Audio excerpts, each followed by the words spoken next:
भगवान शिव का ब्रह्मा जी को दक्ष के पास भेजना।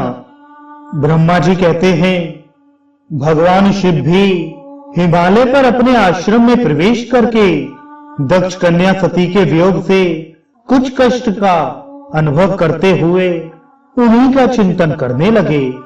देव ऋषि फिर मन को एकाग्र करके लौकिक गत का आश्रय ले भगवान शंकर ने मन ही मन मेरा स्मरण किया। त्रिशूलधारी महेश्वर के स्मरण करने पर उनकी सिद्धि से प्रेरित हो मैं तुरंत ही उनके सामने जा खड़ा हुआ। तात हिमालय के शिखर पर जहां सती के वियोग का अनुभव करने वाले महादेव जी विद्यमान थे, वहीं मैं सरस्वती के साथ उपस्थित हो गया।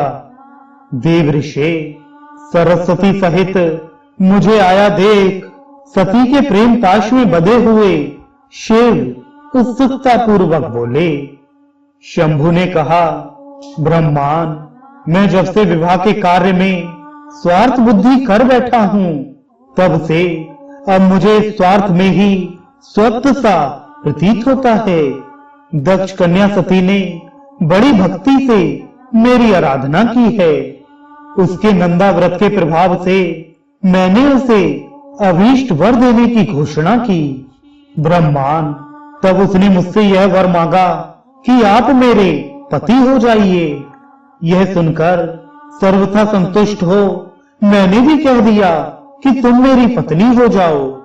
तब दाक्षायणी सती मुझसे बोली, जगतपते, आप मेरे पिता को सूचित करके वैवाहिक विधि से मुझे ग्रहण करें।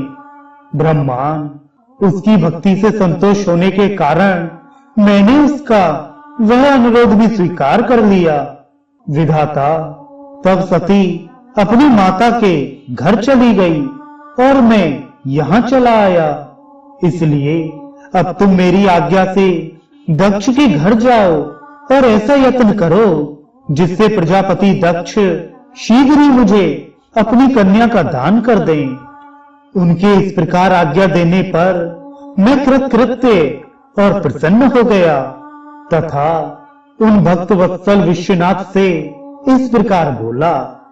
मुझ ब्रह्मा ने कहा, भगवान शंभो, आपने जो कुछ कहा है उस पर भली भांति विचार करके हम लोगों ने पहले ही उसे सुनिश्चित कर दिया है।